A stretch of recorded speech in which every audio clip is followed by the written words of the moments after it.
Welcome to iDream media. So జనరల్గా multi vitamin tablets మనము over the counter తీసుకొని వేసుకుంటూ ఉంటాము. చాలా రకాల సప్లిమెంట్స్ వచ్చాయి. సో డాక్టర్ ప్రిస్క్రైబ్ చేయకుండా మనం వాడుతూ ఉంటాం. మరి ఇది మంచిదేనా? వివరాలు తెలుసుకుందాం. ఈరోజు మనతో పాటు ఉన్నారు ప్రముఖ internal medicine specialist doctor Deepak Kumar garu from Medicover hospitals, Begumpet. Doctor గారు నమస్తే. నమస్తే డాక్టర్ గారు, జనరల్గా ఈ కోవిడ్ వచ్చి అప్పటి నుంచి మాకు డి విటమిన్, మల్టీ విటమిన్ ఇలాంటివి చాలా బాగా తెలిసిపోయాయి. సో ఓవర్ ద కౌంటర్ తీసుకుని వాడుతూ ఉన్నాము. అంతేకాదు రకరకాల సప్లిమెంట్స్ కూడా చెప్తూ ఉంటారు. సో ఆన్లైన్లో కూడా తీసుకొని వాడుతూ ఉన్నాము. సో దానివల్ల ఏంటి, ఏమైనా కాంప్లికేషన్స్ వస్తాయా? వాడొచ్చా, వాడకూడదా? ఏదైనా మల్టీవిటమిన్ ఒకటి వాడాలంటే డాక్టర్ చెప్తేనే వాడాల్సి ఉంటుందా? జనరల్లీ పోస్ట్ కోవిడ్ యూజ్ కంటే అబ్యూజ్ ఎక్కువైపోయింది. Not only the vitamins, you take some antibiotics or antipyretics like paracetamol, ibuprofen పిల్లల్లో, కాంబిఫ్లామ్. సో అవన్నీ అబ్యూజ్ ఎక్కువైపోయాయి యూజ్ కంటే. ఇది వరకు తెలిసేది కాదు. ఇప్పుడు కోవిడ్లో ఎవరికి వాడు డాక్టర్ అయిపోయాడు. సో దాంతో మెయిన్ అబ్యూజ్ అయిపోయింది. One side it's good on that part that few patients are getting recovered on themselves. Other side without any knowledge they are becoming more sick than should be. పక్కింటోడు ఎదురింటోడు చెప్తాడు, ఎందుకురా డోలో వేసుకో, azithromycin వేసుకోండి. వాడు మాట వింటాడు. 3 days పడుకో ఉంటాడు వీక్గాని. ఇంట్లో వాళ్ళు ఏం ట్రీట్మెంట్ తీసుకున్నారులే, కొద్దిగా జ్వరం కదా, వీక్నెస్ కదా అని చెప్పేసి అంటారు. So like that he'll wait. Maybe he might have been diabetes or hypertension. So దాని మెడికేషన్స్ వాడాడు. ఫీవర్ వచ్చినప్పుడు ఏంటంటే అవి వాడచ్చు వాడకూడదు అని చెప్పి తెలియక స్టాప్ చేసేస్తాడు. దాంతో ఏమైతే ఫీవర్ తోటి షూటప్ అయిపోతుంది. ఇంకా షూటప్ అవ్వచ్చు, పెరిగి లేదా పడిపోవచ్చు. అంటే యూట్యూబ్ నాలెడ్జ్ ఇలాంటివి గూగుల్లో చూడడం వల్ల ఈ డయాబెటీస్ ఉన్న వాళ్ళు కానీ, షుగర్ ఇది బీపీ ఉన్న వాళ్ళు డోలో టాబ్లెట్ ఇలాంటివి వేసుకోరు. ఫీవర్ వచ్చినప్పుడు ఈ మెడికేషన్ ఆపేస్తూ ఉంటారు. That's what I am saying. Stopping that medicines on themselves is harm. You know your diabetes status or blood pressure status. After knowing, you can do that.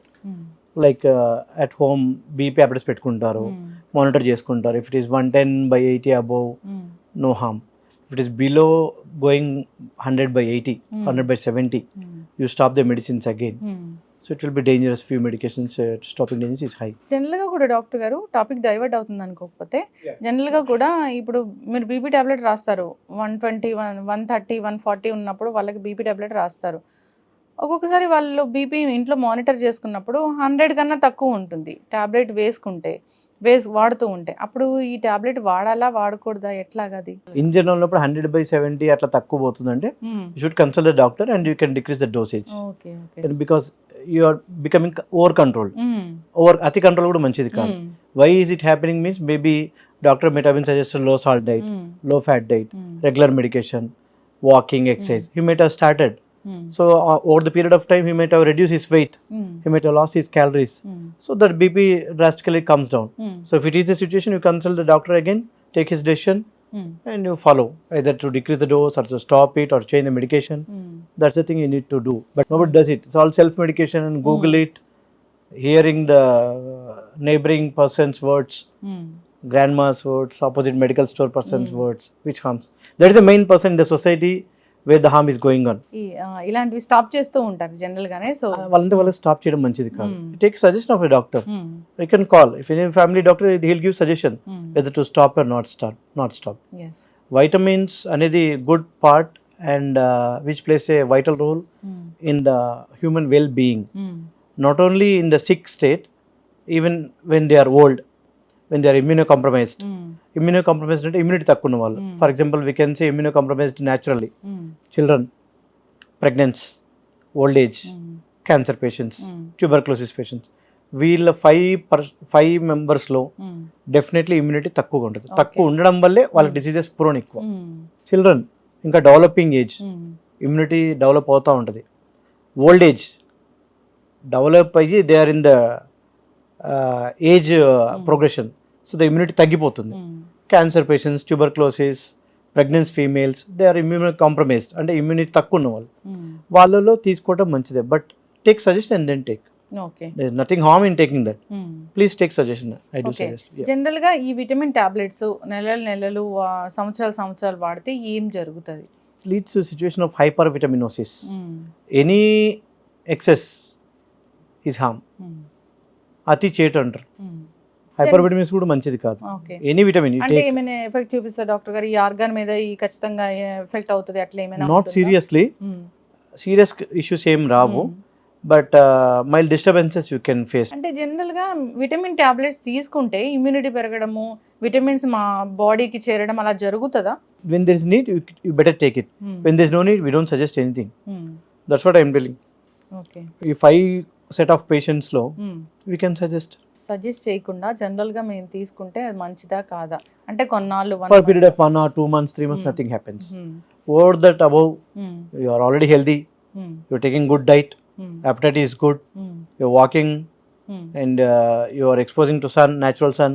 There is no need. Okay. Generalized weakness, lethargy, fatigue, alasata, nishakti, పని చేయలేకపోవడం, those are the conditions where we suggest. But అలాంటి condition ఉన్నప్పుడు కూడా so అసలు root cause ఏంటో doctor దగ్గరికి వెళ్తేనే తెలుస్తుంది.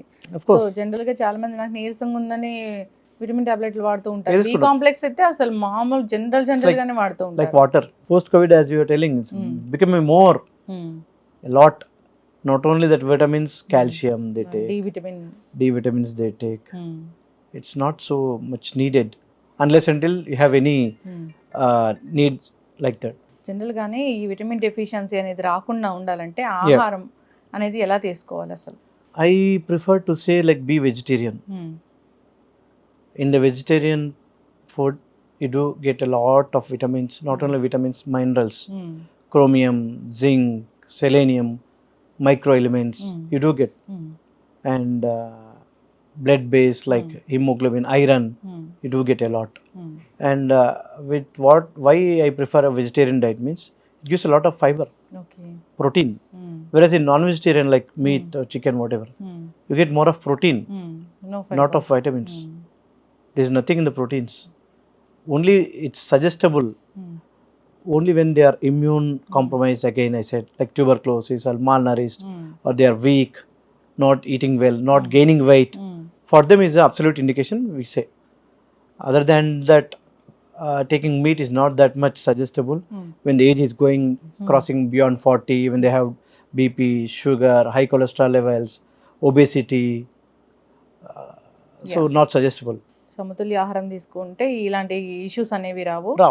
So ఏదైనా ఇష్యూ వచ్చింది వైరల్ ఇన్ఫెక్షన్స్ అలాంటి వాటి తర్వాత డాక్టర్లు ఎలాగో ప్రిస్క్రైబ్ చేస్తారు అవసరం అనుకుంటే, Yes. అలాంటప్పుడు తీసుకోవాలని కోరుకుందాం. సో ఎలా పడితే అలాగా విటమిన్ టాబ్లెట్స్ తీసుకోవడం, కాంప్లికేషన్స్ ఎదుర్కోవడం అలా ఉండకూడదని కోరుకుందాం డాక్టర్ గారు. చాలా చక్కటి ఇన్ఫర్మేషన్ అండి. ధన్యవాదాలు. Namaste.